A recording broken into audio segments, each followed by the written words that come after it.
Video games are one of the most powerful mediums ever created. This merger of imagination and technology has introduced a fundamental evolution in human interaction. And now represents a culture of 2.4 billion gamers connected worldwide.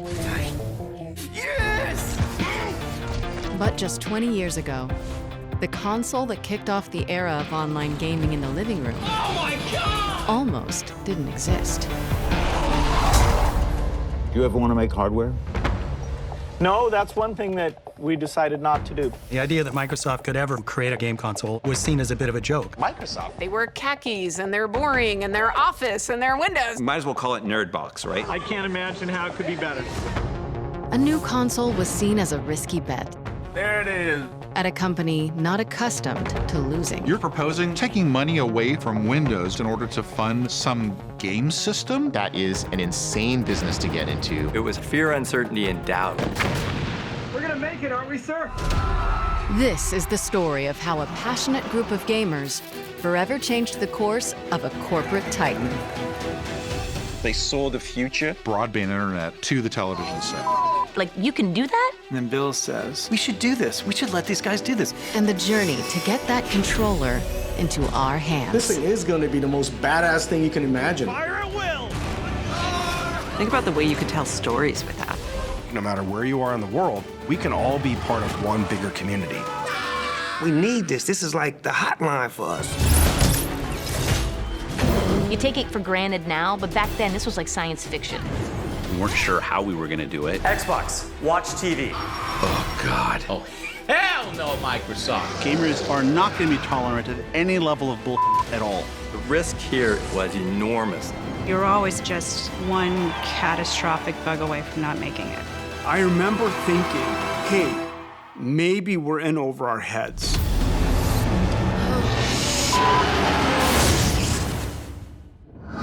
There's a new contender in the video game wars. Xbox is going to be the future. Truly the future of video games. Xbox. Taking over the living room. Limitless, connected digital entertainment. You guys never understood. The company is going to face fierce competition. Sniper! It's a ticking time bomb. Makes me very nervous to actually play this for you. Xbox getting a major overhaul. A bold vision for the future of gaming.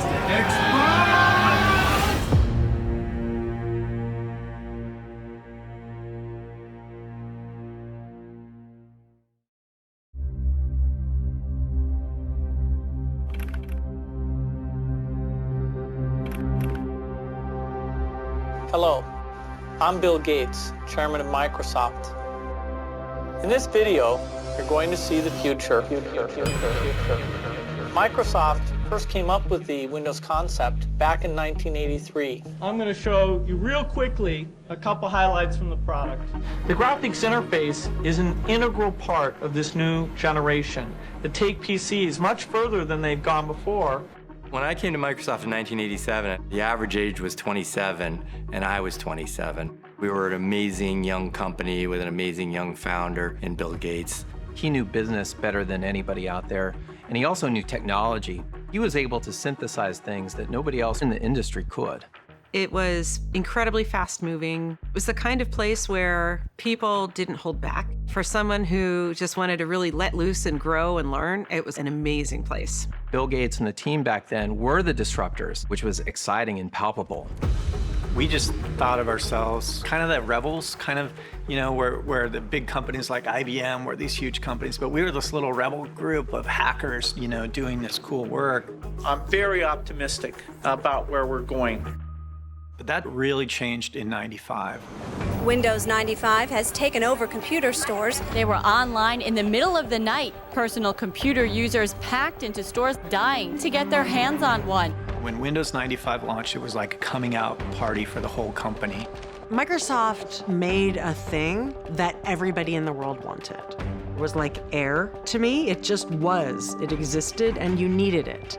Today's world, you can't make it without a computer. It has thousands of programs that some of us may need. I can run 3 or 4 applications at the same time. Windows 95 is so easy, even a talk show host can figure it out. By the late 90s, Windows was dropping $1 billion to the bottom line every month.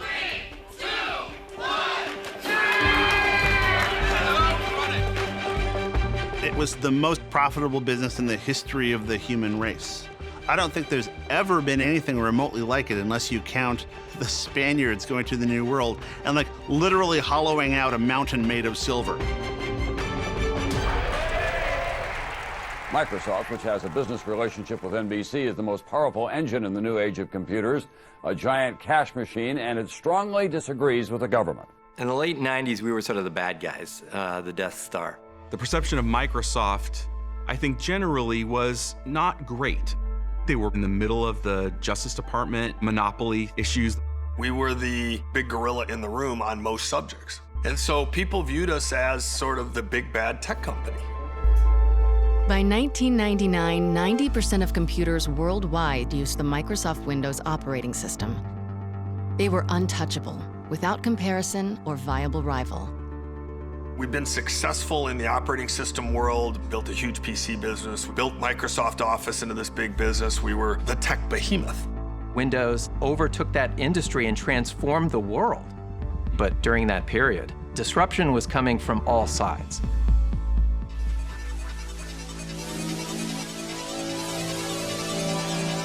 For decades, Sony had been a Japanese electronics giant with a history of producing personal and home entertainment hardware. And then, in 1994, Sony struck gold with the PlayStation, a gaming console with unparalleled success. The launch of PlayStation really thrust gaming into popular culture in a big way. And Sony saw an opportunity for gaming to be even bigger and touch entertainment. What Sony discovered was a console was really a Trojan horse to the living room. And once that device got into the living room, it could be a multimedia entertainment device. Sony was putting different things into the home. They're putting a hard disk here in like a DVR. They're putting memory here. They're putting a processor here. And if they could connect all those things together, it would be a computer, a potentially existential threat to Microsoft. Without further ado, let me introduce to you the next generation PlayStation technology. Even before Sony launched PlayStation 2, they were just creating this perception of inevitability. PlayStation 2 was the next big thing, and anything in its way was going to get crushed. They said our new PlayStation is so powerful that it's going to replace the PC. Sony was showing a slide at trade shows and to our customers of a future home that was full of PlayStations and didn't have any PCs in it. Which was like shooting cannonballs over Microsoft headquarters. It was an incredibly arrogant thing for them to do, but it was pointed too. I mean, that was a very serious threat. In the 90s, Microsoft was a paranoid place. And when somebody said Sony's going to put a PC in the living room, that got everybody's attention. And if Sony was at the point of locking down the living room, what was Microsoft going to do? One possible answer was brewing not from the top executive ranks, but from deep within the Microsoft corporate structure. 4 renegades on the DirectX software team who were working on tech to help developers create games for Windows, and who were united by a fervent belief that games were the future. I was leading the DirectX development team with one of my colleagues on the marketing side of DirectX, Ted Hasse. You know, the question that we were starting to ask is, where was all this graphics technology headed? Windows had won the desktop operating system wars. So we're starting to ask where there could be threats or opportunities in the future. We quickly narrowed down to games and an all-encompassing entertainment platform for the living room as being an opportunity for us. Otto had carefully built a career at Microsoft, and he had already taken a risk because Otto could have been an important programmer in a legitimate Microsoft group like Windows or Office. Instead, he chose to be in this DirectX group because he was passionate about graphics. Ted and I both had folks on our teams we felt could bring some additional brain power to the conversation, including Seamus Blackley. How do you describe Seamus? He's just a piece of work. One of the most brilliant people I've ever met. Besides being a physicist and a really amazing mathematician, Shane has really embodied the heart of what it meant to be a game developer. When I saw arcade games when I was little, when I saw Computer Space, my first idea was not, I want to play this game for hours. My idea was, how can I make my own thing? One of Ted's employees was Kevin Bacchus, who had a financial and market analysis background. Kevin's like a Vulcan in the best possible way. His interface to the world is entirely intellectual. That is correct. We had day jobs for DirectX, but a lot of our thinking was how we could build brand new technology that was single-mindedly focused on making the very best games. The four of us, we played games, and we loved games, and we wanted to make them. That really meant something for us. They were working on DirectX, a set of software tools that standardized game development across PC hardware, and which was readily embraced by PC game developers. But the team saw a way to push DirectX further, with an idea that could revolutionize the foundation of console game development. With Windows and DirectX, we have the platform that everybody wants to do the work on to make the games. We already have the entire infrastructure of everything you need to create all this technology sitting on our platform. If we could only create a single hardware standard, a box designed just to run DirectX. It gave us the idea that we could produce better games than Sony and Nintendo and Sega. At that time, Japanese game consoles had very proprietary chipsets, and they just didn't work very well for, Western developers. The instructions on how to use it would be in Japanese. What the DirectX group was proposing was, there's a better way to do this. We're going to use PC architecture that you're familiar with, which is just going to work out of the gate, so they could spend more time crafting and building their games. They had an incredibly developer-friendly story. You already know how to write these games. If you've written them for PC, you can write them for console as well. That message is pretty powerful. For us, this was about advancing the gamer's interest and the game developer's interest, which would advance Microsoft's interests. So we decided that this was the right time to try to build support for the idea of Microsoft building a game console. At the same time, nobody ever believed that Microsoft would actually have the audacity to attempt such a thing. The four of us, we were on a journey to get support for this crazy idea around putting a DirectX-powered box in the living room to deliver interactive content. We were trying to crash meetings and get traction on this thing. We were an annoyance. Nobody knows who the hell we are.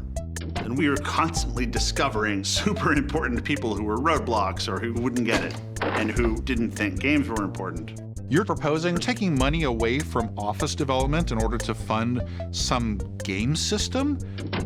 These people dreaded having meetings with us. No surprise, displacing the stated direction of a company at the scale of Microsoft was not a trivial undertaking. Realizing that who you knew inside of Microsoft was at least as important as what you knew, we brought in the guy who could try to build support for the idea of Microsoft building our game console, Nat Brown. I had a lot of time spent talking with different teams and working with kind of long-term strategic planning. Nat had an incredible network of connections. He opened up a lot of doors for us. Nat was sort of like our Obi-Wan Kenobi. This wizard figure who would show up and go, oh, I know who you need to call. You need to talk to the guys in this division or that division. He knew the structure to Microsoft. It's been nothing but a fight to figure out how the place works. One of the first things Nat said was we needed a proper code name. Something that would plant in people's head and take on a life of its own. Nat said, well, isn't it really a DirectX box in the living room? I'm like, yeah. It's like a DirectX box. That's what it's about. And we just put up on the board, let's call it the DirectX box. So we had this awkward thing in our mouths all the time. It was a DirectX box. And I remember saying, that's too long. It's just Xbox. And we liked that. That was our code name as a stand-in until we had something better come along. We built a business case that showed how big this business could be. To get buy-in on that, you have to distribute it, you have to go socialize it. My trick was getting our stuff in front of executives to make them say, I want to understand this business. The team set their sights on a logical choice. A senior executive who spoke their language, literally. Yeah, I'll play real quick. Ed Fries was a Microsoft lifer. He joined as an intern. Ed had been critical in the development of Office, one of the biggest franchises, even at that time, that Microsoft ever had. He had this passion for games. He loved games. He programmed a game at a very early age. When most high schoolers were getting their first minimum wage jobs, Fries was already cashing royalty checks from his first game. So let's take a look at this high-quality product. A clone of the hit arcade game Frogger, aptly named Froggy. Highly original, as you can see. Yeah. When I left Office to go run the games group, people told me I was committing career suicide. Thank you, that's it. Good night. They said, why would you leave Office, one of the most important parts of the company, to go work on something no one cares about? And when I got there, running the games group, I found out they were right. No one cared about what I was doing, and that was awesome. In '95, the games group was really small. It was like 20 people. In a lot of these tech companies, there's not as much respect given for those other disciplines. Microsoft at the time didn't care very much about games. I think we were just more of a hobby.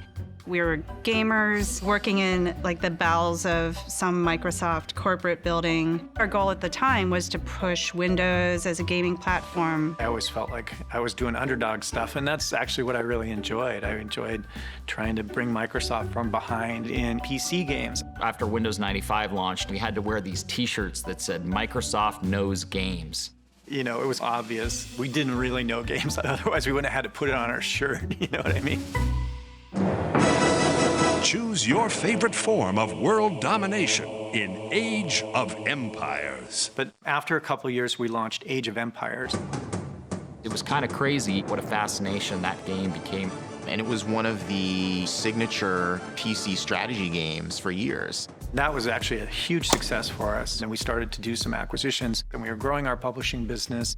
As we started to ship more quality games, we finally got to the point where we were respected in Microsoft, and people were like, okay, Microsoft actually does know what it's doing when it comes to games. Ed took a broken games business and fixed it and made it profitable and found a way to do it at Microsoft. These are difficult double black belt Aikido corporate moves. Steering the tiny PC games division into a profitable department had won Ed the trust of Bill Gates.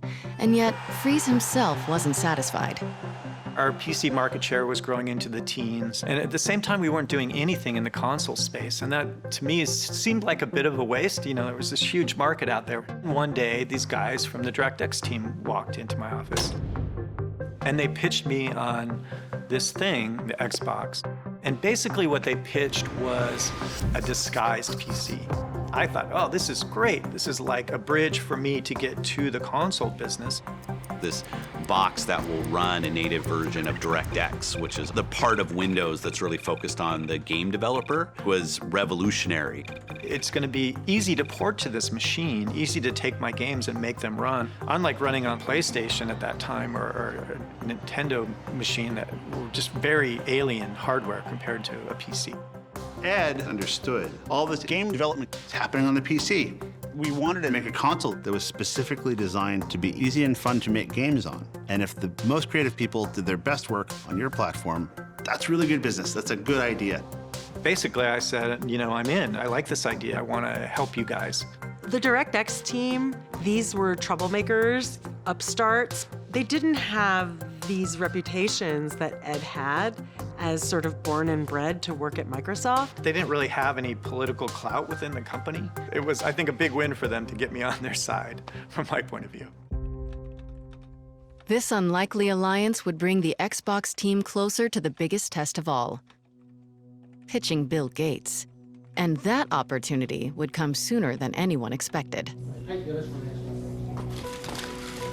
When Sony unveiled the PlayStation 2, they started talking about how they were going to be the death of the PC. A new concept that we'd like to introduce going into the next century, our EE, the Emotion Engine. was like, what a great name. Holy crap, you know, an emotion engine. And our new CPU architecture significantly outperforms even the fastest Pentium 3 architecture that's in the market today. They showed beautiful fighters, models twirling around. They showed 1,000 delicate rose petals falling from the sky to show just how many polygons, just the raw math that this behemoth of a device could process. And guess what? It's got the power of 1,000 suns behind it. For Microsoft, that really crystallized what the stakes were. And Bill asked the DirectX team to do an analysis of these claims that Sony had made. As you can imagine, getting on Bill's calendar was next to impossible. I felt a huge sense of pressure to make things happen and make them happen quickly. Otto and Seamus provided a fantastic breakdown, very technical, what the emotion engine did and did not do, which claims were true, which claims were exaggerated. And at the end, they very audaciously slipped in a little mention of the fact that, you know, we could build a console too. And we put together what we thought at the time was a pretty compelling argument. Gates had been curious about the viability of a Microsoft console, but it wasn't until mid-March of 1999, just 1 week after the formal announcement of the PS2, that the possibility was finally starting to percolate amongst the company's elite at its annual leadership retreat. Semiamu was Bill Gates' annual Think Week to think about strategically what sort of projects did they want to greenlight. One of the programs that you do at this 3-day offsite is a idea generating effort. We all sat in a room, and people could propose a topic for a breakout. We would write down a question, and we'd stand there with our question in front of us. People moved around, and everybody voted what topic they wanted to work on.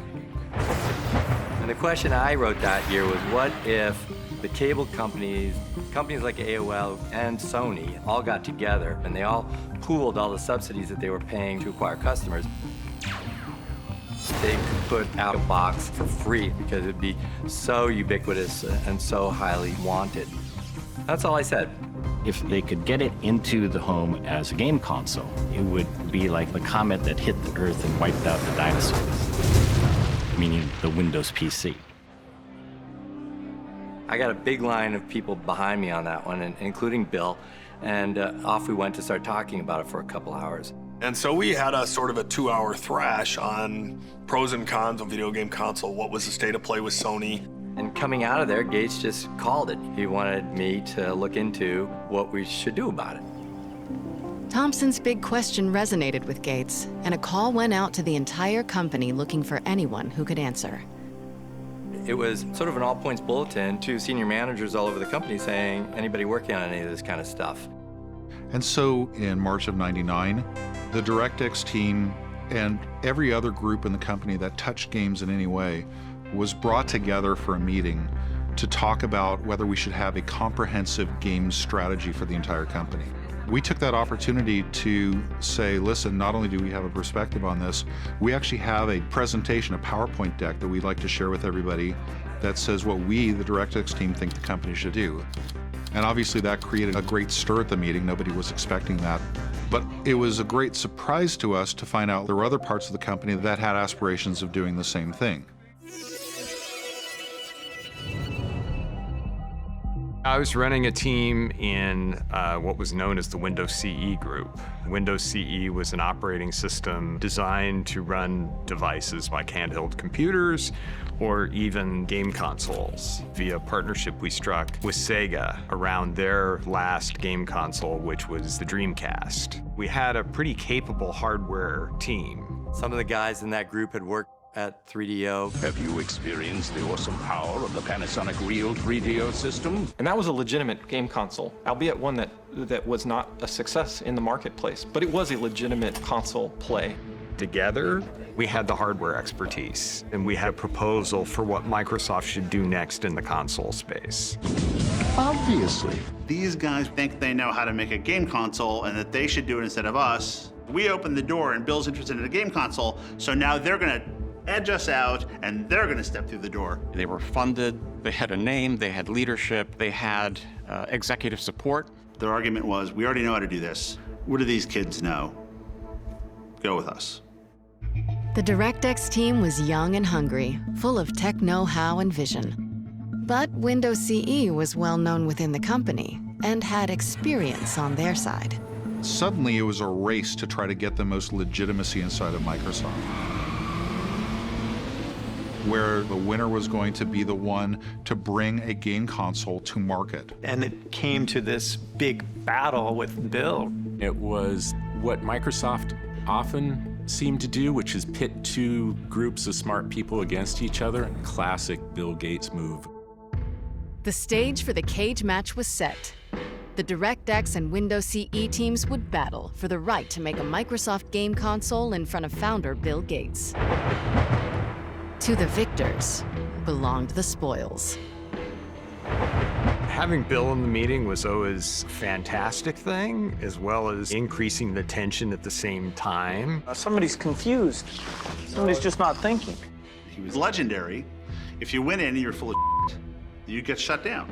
No, you don't understand. You guys never understood. You never understood the first thing about this. So, we tried really hard not to be full of He is brilliant, but it was a very aggressive, male-dominated culture. Lots of expletives, super, super smart, but man, if you said something stupid, Well, I'm done.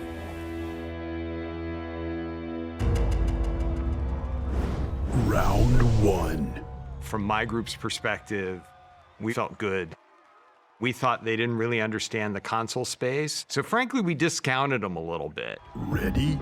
Five. We proposed something that aligned very much with how business was done in the game console market as it existed. You gotta meet the market where it's at. The WinCE guys were sort of like preaching the model, but the model isn't very interesting. In their pitch to Bill, as we're sitting there horrified, they're basically talking about recreating the 3D or making a game console similar to everything else that's on the market. And we're like, you don't enter a market and copy what the competition does exactly. You enter a market to disrupt it, to do stuff they can't do. Windows CE presented, and they talked about this device and blah, blah, blah. And then the DirectX team got up and presented this vision for Xbox. There were two things in our plan that we thought absolutely critical to the success of Xbox and games on Xbox, which had never been done before on a game console. Number one, a hard drive that would be important not only to save information about the player's state and what accomplishments they had done, but also so they could store large amounts of data somewhere and be able to access and change that over time. I remember there was a big debate about should there be a hard drive in it or not a hard drive in it. We were the not hard drive folks. We didn't see the benefit of it.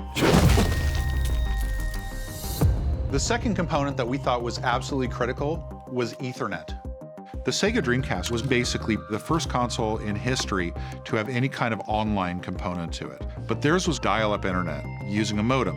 That was the technology of the time. We realized that that was a short-term solution. What we wanted to do was to point towards the future and integrate Ethernet and high-speed broadband internet to the television set. We wanted to bet on the future rather than on the present. The ability to connect machines to each other and to the internet was a core part of the DNA. We were pitching a very traditional game console, and the Xbox team proposals, I understood it. It sounded to us like, hey, we're gonna take a PC and we're gonna go build a console out of that, and it just didn't seem credible. It's just not the way the business worked. Final round, 5. These two groups came at the idea of building a game console in very, very different ways. So this meeting got really contentious. We have to watch these guys like on our plan and tell us it's not gonna work and talk to Bill about how game consoles really work. I'm waiting, I'm like, come on, Bill, kill him, shut him down, they're full of He doesn't do it. I wanted to see the Bill Gates of old. I wanted to see Old Testament Bill Gates, the guy that was famous for throwing people out of meetings and telling them never to come back and telling them that they're the dumbest person in the company. To my horror, Bill sat back and stroked his chin and was very thoughtful. Bill said, well, I think both teams raised some good ideas. But he didn't seem really that impressed. In front of that audience, we realized we had to bring out every stop.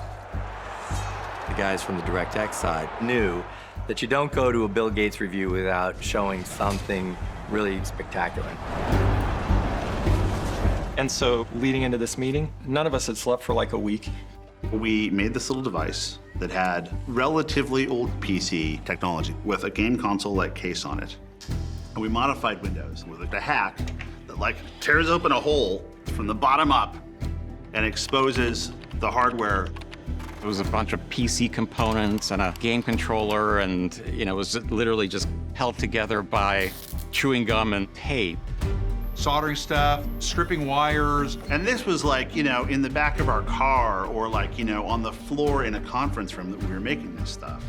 An ugly timer on it that showed Windows booting up from power. Booting a PC 20 years ago would take like 3 minutes. It could take longer. It could take 5-6 minutes. These guys played with a PC, pulled stuff out that wasn't necessary, changed the BIOS. And I turned it on, and so it booted in like 3 or 4 seconds. Bill Gates almost jumped across the table. He was so excited when he saw that. Bill immediately looked at us. Why the doesn't Windows boot like that all the time? Yeah. Bill wanted to see it multiple times. He's like, turn it off and do it again. Turn it off and do it again. I saw his jaw drop. This is a guy who knows more than most people in the world will ever possibly know about PCs. Saw a PC, probably for the first time, come on immediately. And we had a software emulator of a PlayStation that had been written for Windows. So you can imagine the executive's surprise when we took a PlayStation disc, stuck it in the Xbox prototype, and immediately Tomb Raider came on screen in all its glory. It bridged the gap of believability. It made the idea of Xbox seem tangible and real and achievable. The DirectX guys were stuntmen, and they played the game a lot better. We, frankly, I think, underestimated what they were going to walk into the room with. That meeting wasn't a great outcome for us. The Windows CE guys literally said, it's not fair, we weren't given the opportunity to make hardware. And somebody said, eliminate him. Well, nobody told them to build hardware, but they did. Unfortunately for the Windows CE team, they brought a PowerPoint to a demo fight.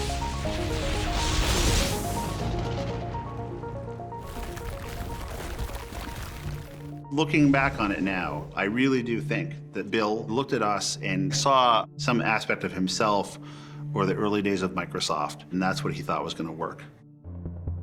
Bill's reaction was, you guys are proposing that it's doing good things for Windows, and it's based on Windows, and we get Windows in the living room. That all makes sense. You're proposing that we spend $500 million on it. You need to make this presentation to Steve. How much do you think this advanced operating environment is worth? Wait just 1 minute before you answer. Watch as Steve is one of the most enthusiastic and energetic people I have ever met in my life. That energy and enthusiasm that you see on stage is 100% authentic. At the time, if the biggest fan of Xbox was Bill Gates, the biggest opponent was Steve Ballmer. Steve, as a good businessman, liked to make money. He liked, big, bold bets, but he liked big, bold bets that would pay off. This was right at the time when Bill was transitioning the CEO role to Steve. And they had already agreed for a couple years that if Bill came up with some crazy idea that cost a lot of money, that Steve should get a chance to say yes or no on it first. And that led into this final meeting where we really had quite a large group of executives across the company. The room was packed. There were a lot of different constituencies there, all the way from the field sales force to the most technical side of the company. You had a lot of people very, very interested. Steve's a big guy. Bill's in there, and you're in there with these two super famous guys who hold your destiny, and Steve is really upset that we wanted to take this risk. Ballmer understood very well where Microsoft's bread was buttered and where the money came from. We were a company known for productivity software. He didn't want some video game, or even the fact that we made video games, to threaten the very lifeblood of the company. Steve looked at the Xbox idea and saw insanity. He went to his whiteboard and he said, okay, what's this going to cost? What's the hard drive going to cost? What's the Ethernet port going to cost? What's the graphics chip going to cost? And he totaled it all up and said, there's no way you guys, what's your reserve for returns? Reserve for returns, what does that mean? Well, we freely admitted that we didn't understand the first thing about hardware, but we were gamers and we were game developers. Our entire careers have been built around games. We knew that 3D gaming was taking off and online gaming was just around the corner. And the best and brightest in the game development world, they were moving all their thinking from the PC to consoles. We had the opportunity to go create something that was going to take all of the equity, all the goodwill, all the technology, and all of the programming tools that had ever been created to make Windows applications and carry it forward to the living room. And that was the product that we were proposing, Xbox. Looking back at that moment, what Steve and Bill were seeing was the future passing Microsoft by. You know, Microsoft was thought of as this dominant company of the era, but success or even survival was anything but preordained. If Microsoft didn't grab this opportunity, that Microsoft would be on the wrong side of the future of tech. It made everybody step back for a second and think. The console business was something that we needed to seize. I think that that was where Bill and Steve realized that they needed to move forward with Xbox. An incredibly electrifying moment. We'd finally convinced Steve. Bill was convinced. They've done an outstanding job so far, haven't they? I think Bill did have a view that software running on hardware in a family room could really bring some unique experiences into the home. We could start with video games, but it could go many directions from there. It was really an opportunity to recapture the soul that Microsoft had at the beginning, to create that revolution, to create that new platform. We were going to do something no one else had done. We were going to launch a console from a software company. Microsoft had done nothing like that before. And then it became clear that there was just some really big challenges for us. At the beginning, it was about credibility. We had a task ahead of us to ensure that we were taken seriously in the game industry. This equation of power, performance, and price. You have to come correct on every single part of that, you know, to be successful. There were so many tasks that had to be done on both the hardware and software side. We realized that we needed to have a leader. It was clear to all of us that that person was Rick Thompson. He had asked the best questions, the most insightful questions. We wanted him to be part of the answers. So Rick was brought in as the seasoned senior executive who had experience in hardware with peripherals, mice and keyboards. And he had to construct a plan and a go-forward strategy. My comment at the time was, I'm not big enough for this job. But a couple days later, Steve Ballmer calls me into his office and says, let's get this straight between the two of us. This is your job now. You're making a big splash. You say you're getting into this consumer market. You know, if that doesn't work out well, it could really give the company a huge black eye, and that would be very difficult to recover from.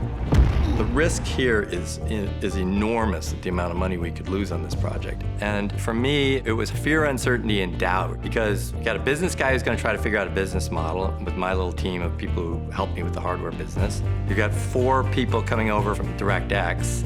None of us actually knew the rules of the game that we're playing. And we basically just stood there and looked at each other and said, oh, like, now what do we do?